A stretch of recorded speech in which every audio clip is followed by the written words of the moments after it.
혹시 여러분 조감도라고 하는 말을 아세요? 조감도? 이 조감도라고 하는 말은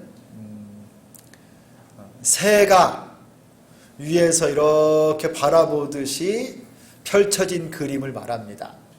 그래서 어떤 건물이나 시설이나 이거를 위에서 이렇게 바라보면 어디에 출입구가 있고 또 어디로 가면 물건을 팔고 어디로 가면 화장실이 있고 도피 이렇게 비상구는 어딘가 이런 거를 조감도로 보면 알잖아요. 전체적인 구조와 위치 상황들을 조감도로 보면 잘 볼 수가 있어요. 그런데 요즘은요 이 조감도가 필요가 없어요. 혹시 여러분 드론이라고 아세요? 드론? 비행기를 타고 하늘에 올라가는 게 아니라 꼭 장난감 같이 생겼는데요.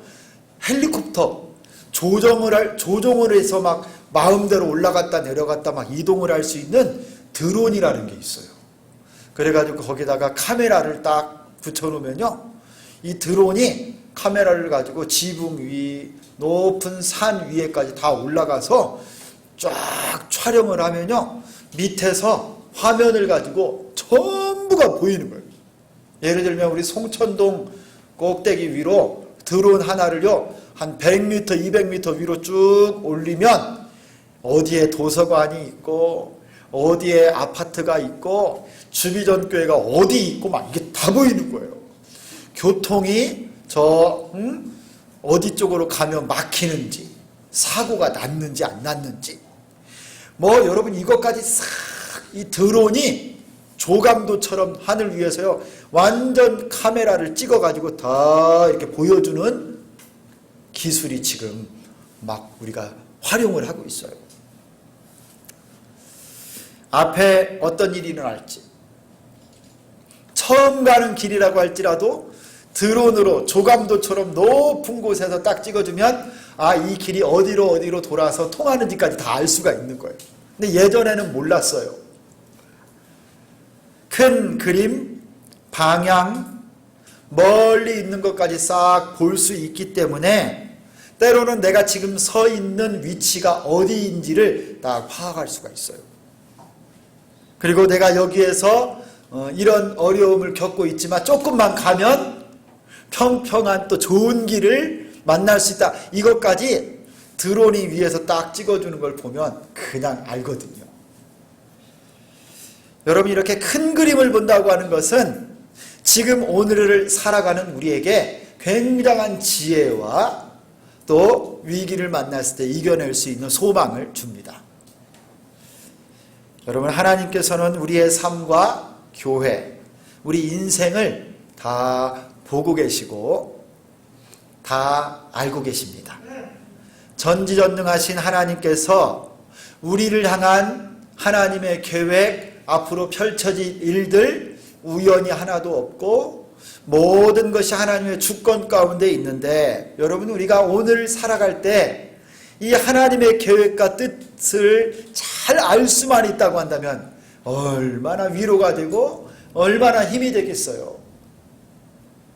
여러분 야곱과 12아들 하나님의 뜻이 무엇이었냐면요. 이 이스라엘 백성들이 애굽 땅에 내려가서 번성하여서 나중에 출애굽을 하고 가나안 땅까지 돌아올 때 큰 민족을 이루어서 돌아오는 것이 하나님의 큰 계획이었습니다. 번성하게 되고 안전하게 되는 것이 하나님의 구원 계획이었어요. 그것을 위해서 하나님이 요셉에게 꿈을 꾸게 하셨죠. 요셉이 높은 사람이 되고 그의 형제들이 다 절을 하고 아버지 별들이 막 다 요셉에게 절을 하는 신기한 꿈을 꾸었는데 이게 뭐냐면 하나님의 큰 그림 가운데 뭐냐면 이 요셉을 통하여 그 가족을 구원하실 계획을 미리 보여주신 거예요. 그리고 이스라엘 백성들이요 앞으로 여러분 창세기 50장까지 남은 성경을 보면 알지만 전부 다 애굽으로 내려갑니다. 그리고 그곳에서요 고센 땅이라고 하는 아주 풍족한 땅에서 번성하게 돼요. 이게 하나님의 뜻입니다. 애굽에 내려가는 게. 그런데 지금 현재 오늘 우리가 읽었던 성경 말씀에 이스라엘이라고 하는 이 야곱, 그리고 요셉의 형제들은 극심한 기근을 만나서 먹을 양식이 다 떨어지고 굶어 죽을 것만 같은 상황에 서 있게 됐어요. 여러분, 오늘 말씀을 보니까 이 아버지 이스라엘 야곱과 요셉의 형들 10명 사이에서요, 막 가정의 갈등이 생겼어요. 가정의 갈등. 가서 양식을 좀 사와라. 아들들이 뭐라고 그래요? 못 갑니다. 아버지가 사랑하는 막내 아들 함께 오지 않으면 저 땅에 있는 총리가 얼굴을 다시 볼 생각도 하지 말라고 그랬습니다. 못 갑니다. 베냐민 주지 않으면 우리 못 가요. 또 야곱이 그 말을 듣더니 어찌하여 너희는 나를 괴롭게 하느냐. 지금 이 아들들 그 가정에 소통이 일어나지 않고요, 마음이 답답하고 양식은 떨어져서 굶어 죽어가고 있고, 또 야곱은 사랑하는 아들, 막내 아들 베냐민을 같이 보내자니 그에게는 슬픔이 있고 내려갈 수도 없고 가고 싶어도 갈 수 없는 이 어려운 상황에 지금 이 야곱의 가족이, 이스라엘 백성들이 딱 그 상황에 서 있어요. 여러분, 어떻게 해야 됩니까? 그들은 지금 먹고 살 곡식이 필요해서 잠깐 애굽에 갔다 오려고 하는데, 여러분, 이 가정을 향한 하나님의 계획과 뜻이 뭐예요? 이들이 장차 그냥 애굽에 가서 양식만 조금 사서 돌아와서 며칠 더 먹고 연명하는데 그 정도 수준의 계획이 아니라 하나님이 그들을 전부 다 애굽 땅으로 보내서 거기서 번성하게 되는 것이 하나님의 뜻입니다. 하나님은요, 더 놀라운 큰 구원의 계획, 큰 역사, 큰 뜻을 가지고 계십니다. 여러분, 이것을 우리가 우리 삶에 한번 잘 적용하셨으면 좋겠어요. 여러분, 예레미야 33장 3절에 너는 내게 부르짖으라 내가 내게 응답하겠고 내가 알지 못하는 크고 은밀한 일을 너희에게 보이리라 하셨습니다. 여러분, 우리가 알지 못하는 놀라운 일들을 지금 이 시간 내가 하나님께 부르짖어 간구하면 하나님이 내가 기대했던 것 이상으로 내가 알지 못했던 놀라운 것까지도 응답해 주시고 축복해 주신다는 말씀이에요. 여러분, 이것이 여러분 삶 가운데 그렇게 이루어지기를 소망합니다. 하나님은 나보다 나를 더 사랑하십니다. 하나님은 여러분 자신보다 여러분을 더 사랑하세요. 그래서 가장 좋은 것으로 여러분을 인도하시고 또 채워주시고 축복해 주실 줄 믿습니다. 그냥 내 눈앞에 보이는 정도가 아니라 아직까지 한 번도 경험해 보지 못했던 크고 놀라운 일들을 예비하고 계십니다. 그러므로 지금 고난 가운데도 하나님을 바라보고 의지하고 하나님의 큰 놀라운 그림을 보시고 하나님을 온전히 신실하게 신뢰하는 여러분 될 수 있기를 축원합니다. 그렇다면 여러분, 우리를 향한 하나님의 계획이 평안이요 장래 미래 소망을 주려고 하는 놀라운 계획을 가지고 계시는데, 우리가 그러면 어떻게 해야 그 축복을 우리가 체험하고 맛보고 은혜 가운데 살 수 있을까요? 오늘 이 이스라엘 백성들이 그냥 애굽 땅에 가서 조금 양식을 걷어오는 정도 수준이 아니라 애굽의 고센에 정착하여 큰 민족을 이루고 하나님의 한 나라를 이루는 놀라운 구원 계획을 그들이 경험하려면 어떻게 해야 되느냐는 거예요. 지금 고통 중에, 지금 아무것도 보이지 않는 중에 어떻게 해야 하나님의 축복에 참여할 수 있을까? 여러분, 오늘 본문에서 가르쳐 주시는 교훈은 한마디로 이겁니다. 한번 따라서 하겠습니다. 내려놓음. 한 번 더 하겠습니다. 내려놓음. 여러분, 오늘 본문에 오늘 말씀 가운데서요, 하나님의 그 구원 계획, 이스라엘을 향한 하나님의 놀라운 축복이 지금 예비되어 있는데 그 가족이요, 그거를 지금 못 보고 갈등하고 지금 안타깝고 이러지도 저러지도 못하는 상황 가운데 있어요. 그러나 이 상황 가운데서 하나님의 이 축복을 받아들이는 첫 번째 내려놓음은 누구를 통해서 볼 수 있느냐면 바로 유다입니다. 유다.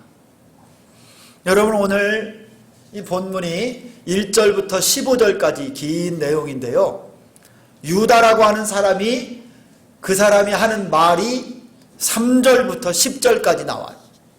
중간에 형제들 아버지 말이 끼어 있긴 하지만 유다가 계속 가장 설득력 있게 그의 말을 하면서 3절부터 10절까지 나옵니다.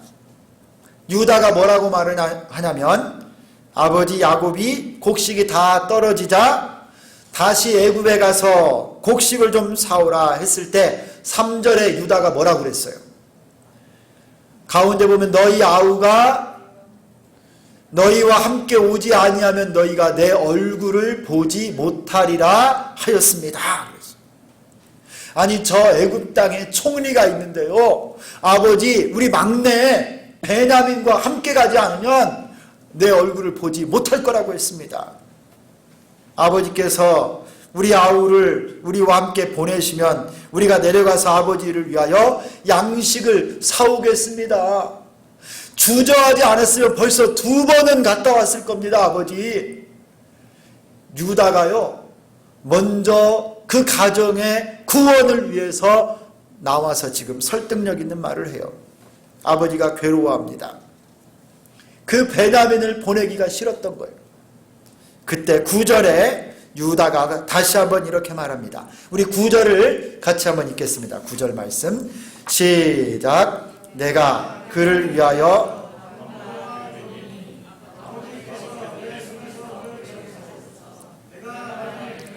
아버지께 데려다가 아버지 앞에 두지 아니하면 내가 영원히 죄를 지리이다. 아멘. 여러분, 유다가 지금 아버지 야곱에게 뭐라고 말하는 거예요? 아버지, 그렇게 걱정이 되시면 내가 담보가 되겠습니다. 내가 담보로 나 자신을 내려놓을 테니까 베냐민을 나에게 맡겨주시면 잘 데리고 갔다가 무사하게 데려오겠습니다. 만약에 그렇지 못하면 그 모든 책임과 죄를 나에게서 물어주세요. 여러분, 유다가요, 자기 자신을 담보로 지금 제공하고 있어요. 여러분, 담보가 무엇입니까? 담보가 이 보증 아니에요? 보증. 저당 잡히는 거예요. 저당. 만약에 이거를 갚지 못하거나 그대로 계약을 이행하지 않으면 이 담보를 근거로 해서 가져가도 좋습니다. 이런 거 아니에요. 지금 유다가 그 가정의 구원을 위해서 자기 자신을, 자신의 생명을 담보로 내놓는 거예요. 자기 목숨, 자기 몸과 자신의 모든 것을 가족의 구원을 위해서 내려놓고 있습니다. 유다는 이렇게 애굽으로 내려가는 가족을 살리는 일에 자기 자신을 담보물로 내려놓은 겁니다. 여러분, 유다가 한 일이요, 아주 참 놀라운 일이에요. 여러분, 이것은 신약의 예수님을 상징적으로 예표합니다. 이 유다는 예수님의 족보 가운데 조상이에요. 유다의 후손 가운데 다윗이 나오고 다윗의 후손 중에 예수님이 나옵니다. 여러분, 유다가 지금 그 가정의 구원을 위해서 자기 자신을 내놓았어요. 담보물로. 여러분, 신약의 로마서 5장 8절에 이렇게 말합니다. 우리가 아직 죄인 되었을 때 그리스도께서 우리를 위하여 죽으심으로 하나님께서 우리에게 대한 자기의 사랑을 확증하셨느니라. 여러분, 예수님이 우리를 위하여 자기를 담보물로 다 내어 죽으시고 하나님이 우리를 향한 사랑을 확증하신 거예요. 예수님이 우리를 위해 자신을 보증으로 내주신 겁니다. 유다와 같이. 여러분, 에베소서에는 이렇게 말합니다. 더 직접적으로 말해요. 1장 14절에 이는 우리 기업의 보증이 되사 그 얻으신 것을 속량하시고 그의 영광을 찬송하게 하려 하심이라. 여러분, 예수님이요, 우리가 구원의 기업을 얻기 위해서 자신을 보증으로 내주셨대요. 여러분, 예수님은 우리 죄인을 위해서 그 생명을 보증으로 담보물로 내어주시고 십자가에 못 박혀 죽으시고 우리를 구원하신 겁니다. 할렐루야. 여러분, 야곱이 오늘 모범을 보인 하나님의 축복과 구원 역사에 참여하기 위해서 모범을 보인 그 내려놓음이 첫 번째 뭐냐? 생명을 내려놓은 거예요. 자신의 전부를 담보물로 비웠던 겁니다. 여러분, 이번에는 이제 야곱을 한번 보겠습니다. 야곱은 그 가정의 구원을 위해서 하나님이 예비하신 축복을 위해서 야곱도요 이번에 내려놓은 게 많아요. 첫 번째는요, 야곱은 무엇을 내려놓았느냐? 11절 12절을 보면 이렇게 말씀하고 있습니다. 그들의 아버지 이스라엘이 야곱입니다. 그들에게 이르되 그러할진대 이렇게 하라. 너희는 이 땅의 아름다운 소산을 그릇에 담아가지고 내려가서 그 사람에게 예물로 드릴지니. 12절에도 보세요. 너희 손에 갑절의 돈을 가지고 너희 자루 아귀에 도로 넣어져 있던 그 돈을 다시 가지고 가라. 여러분, 야곱이 지금 내려놓는 것이 뭐냐면요, 그의 재물, 그의 돈, 그의 소유를 내려놓고 있습니다. 여러분이 야곱에게 있어서 돈은요, 야곱의 자존심과 같은 것입니다. 야곱이 여러분 어떻게 그의 소유를 늘렸습니까? 여러분, 야곱 이야기를 아시죠?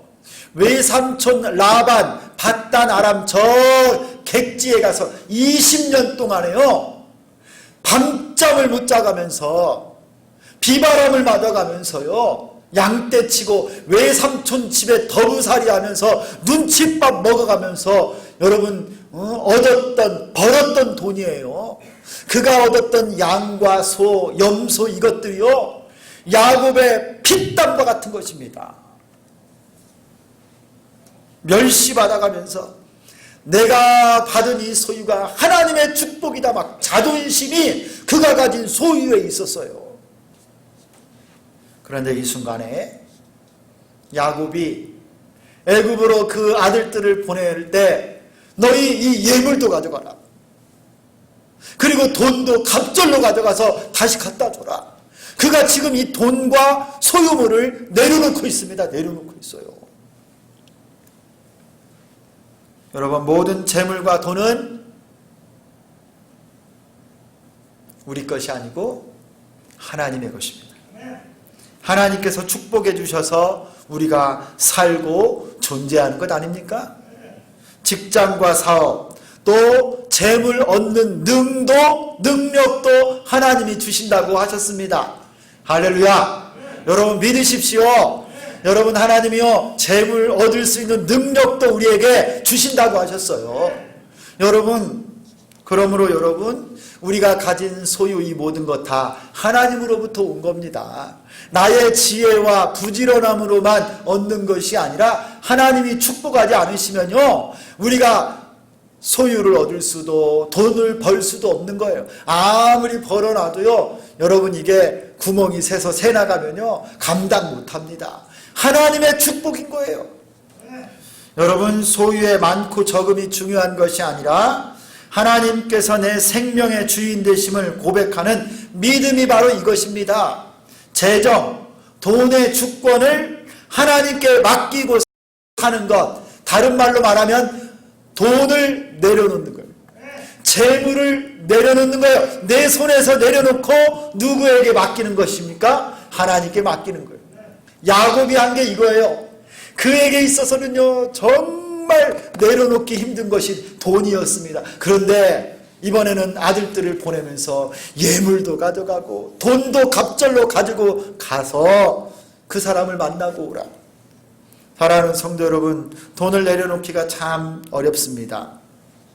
하지만 여러분, 내가 내려놓는다고 생각하지 마시고 하나님 손에 맡긴다라고 믿는 여러분 되기를 소망합니다. 내가 나의 돈의 주인이 되지 말고 하나님이 주인 되어 주십시오. 기도하고 하나님께 재정의 주권을 맡겨드리는 거예요. 여러분의 회사 하나님께 맡겨드리고, 여러분의 가정 하나님께 맡겨드리고, 통장을 하나님께 맡겨드리고, 믿음으로 여러분의 재물을 여러분 손에서 내려놓고 하나님께 맡기고 사는 여러분 되기를 소망합니다. 하나님은 우리를 지혜로운 청지기로 삼으셔서 달란트를 맡기셨어요. 어떤 사람에게는 2달란트, 1달란트, 2달란트, 5달란트를 맡겼는데, 여러분 이 맡겨주신 달란트 여러분 썩이지 말고 하나님께 맡기고 하나님 나라와 복음을 위해 멋지게 사용하는 여러분 되기를 소망합니다. 이 땅에 많이 쌓아두지 마시고 어디에 쌓아둬요? 천국 하늘 보화 창고에 쌓아두는 여러분 되기를 축원합니다. 여러분의 돈이 여러분 손 안에만 있으면요, 내가 이 세상 떠날 때 그저 이 땅에 그만큼밖에 안 남아요. 그러나 하나님께 드리고 하나님께 헌신하면 그 재물이 하나님 나라에 빛나는 수많은 영혼들로, 선교지의 교회와 이 땅에 구원받은 생명들로 하나님의 기쁨이 될 줄 믿습니다. 여러분 절대 돈의 노예가 되지 마시고 내려놓고 하나님께 의지하고 사는 여러분 되기를 축원합니다. 감리교를 시작한 요한 웨슬레 목사님은 이런 유명한 말을 했어요. 주머니, 지갑이 회개하지 않으면 그것은 진정한 회개가 아니다 그랬어요. 여러분 11조 다 생활하시죠. 우리 교회 성도님들은 11조 생활을 잘하세요. 여러분 성경에 기록된 축복의 예물이 바로 11조입니다.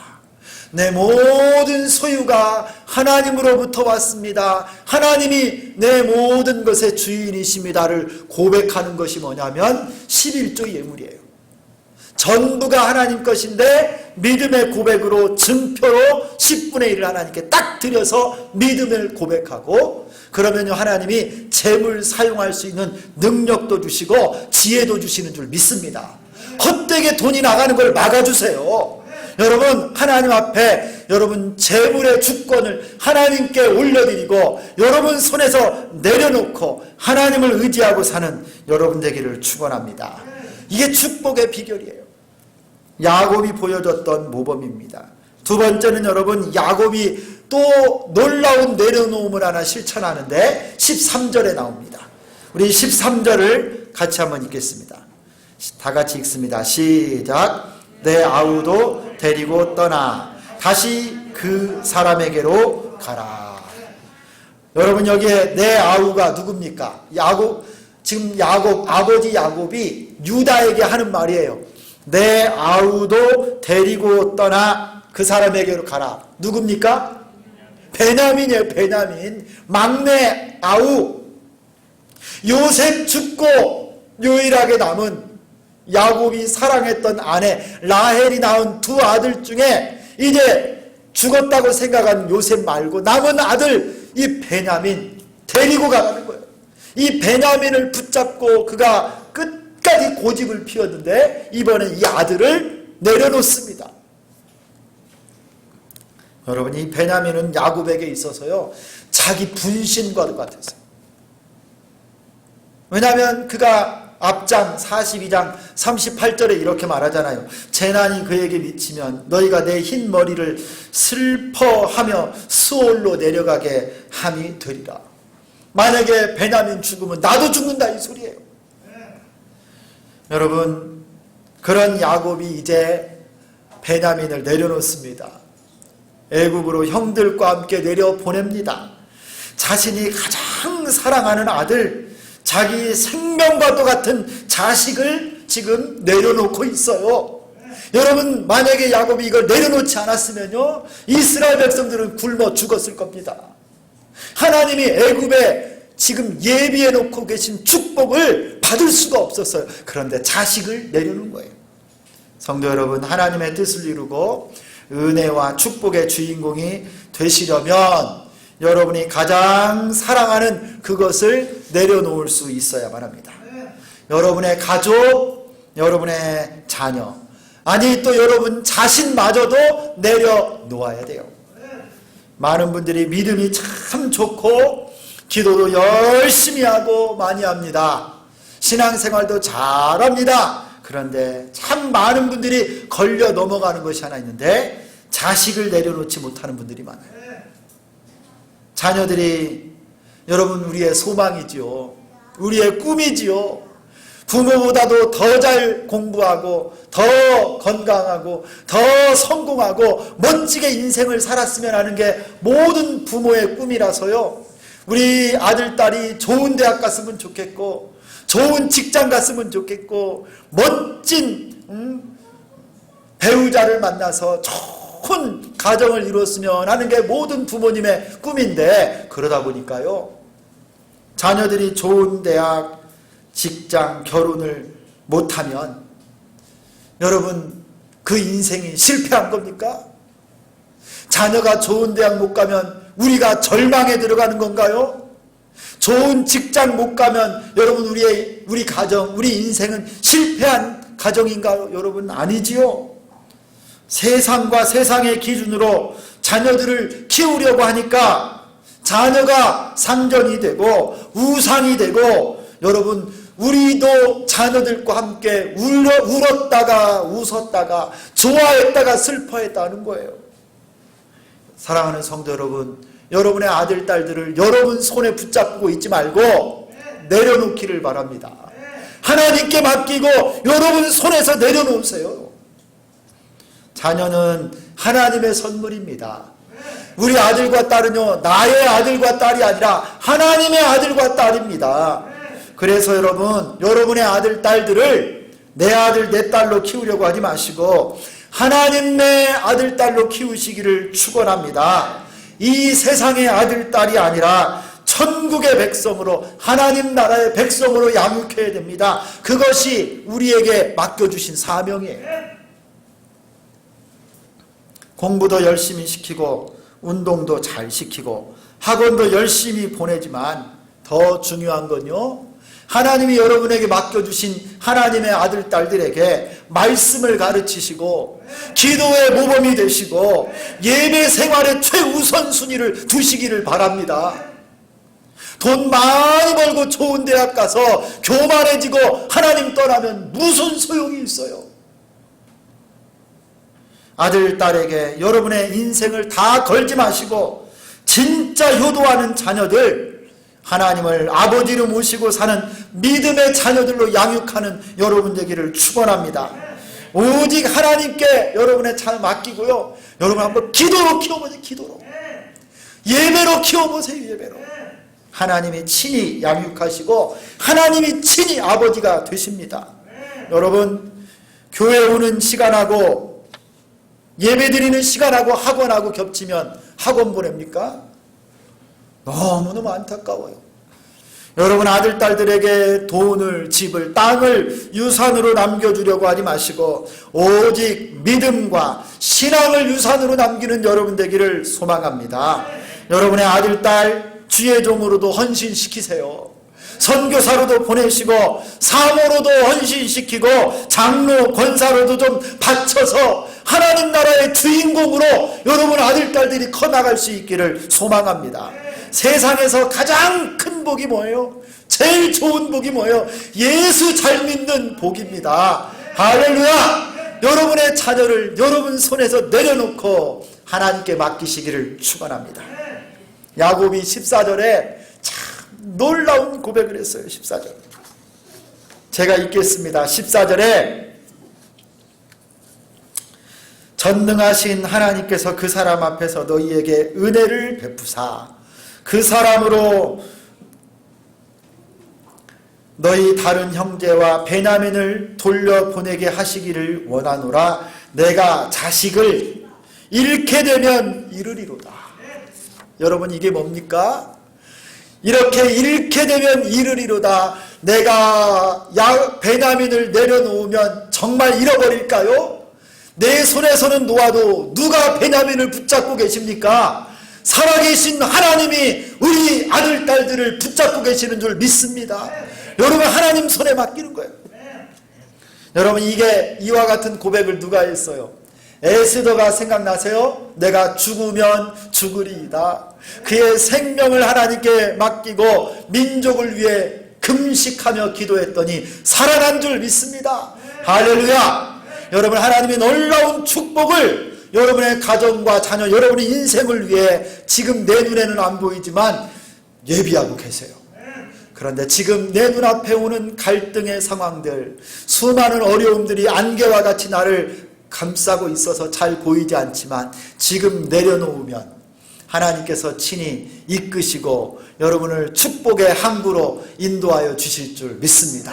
여러분을 내려놓으시고 여러분의 물질도 하나님께 맡기고 자녀도 하나님께 맡기시고 살기를 소망합니다. 여러분, 저는 오늘 말씀 준비하다가 그러면 최 목사야, 너는 무엇을 좀 내려놓을래? 이런 생각이 들었어요. 야, 너는 뭘 내려놓을래? 가만히 돌아보니까요, 저는 뭐 내려놓을 게 별로 없네요.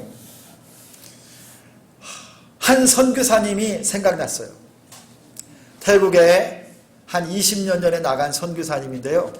서울의 어느 교회, 그분 제가 잘 아는 선교사님이에요. 이분이 한국에서 부교역자로 사역하다가 살고 있던 집이 조그만 전셋집에서 살았어요. 선교 훈련을 받고 그 교회에 파송을 받는데요. 파송 받는 날 사모님하고 잘 기도하고 결정한 다음에 그 전셋집을 싹 팔아가지고 전세비 보증금 싹 빼서 봉투에다 썼어요. 저희가 갖고 있는 모든 재산을 하나님 앞에 드립니다. 그리고 그 교회에 파송을 받았어요. 여러분, 목사님하고 장로님들하고 성도님들이 그 선교사님이 마지막 하나님께 그의 전 재산을 다 드리고 한국 땅에 그 전세방 조그마한 그거마저도 싹 정리하여 하나님께 드리는 것을 보고 온 교회와 성도들이 얼마나 감동이 됐는지 몰라요. 여러분, 그 선교사님 믿음으로 하나님께 그의 모든 걸 다 드렸더니 20년이 넘도록 그 교회에서요 선교사님을요 다 책임지는 거예요. 어떻게 이런 선교사를 여러분 나 몰라라 교회가 재정이 힘들고 어렵다고 여러분 나 몰라라 후원을 끊겠어요. 자녀 교육까지 다 책임지고 20년이 넘도록 그 선교사님을 위해서 후원하고 함께 사역하는 놀라운 동역을 하고 있습니다. 여러분, 그릇이 비워지지 않으면 절대 다른 것으로 채울 수가 없습니다. 여러분은 하나님을 위해, 복음을 위해, 교회를 위해, 주의 사역을 위해 무엇을 비우고 무엇을 내려놓겠습니까? 하나님께서 채우실 수 있도록 다 비우고 내려놓는 은혜가 우리 모두와 함께 하시기를 예수 그리스도의 이름으로 축원합니다. 살아계신 하나님 아버지 고맙습니다. 창세기 요셉 가족의 스토리를 통해서 오늘을 살아가는 우리들에게 많은 교훈과 도전을 주심을 감사합니다.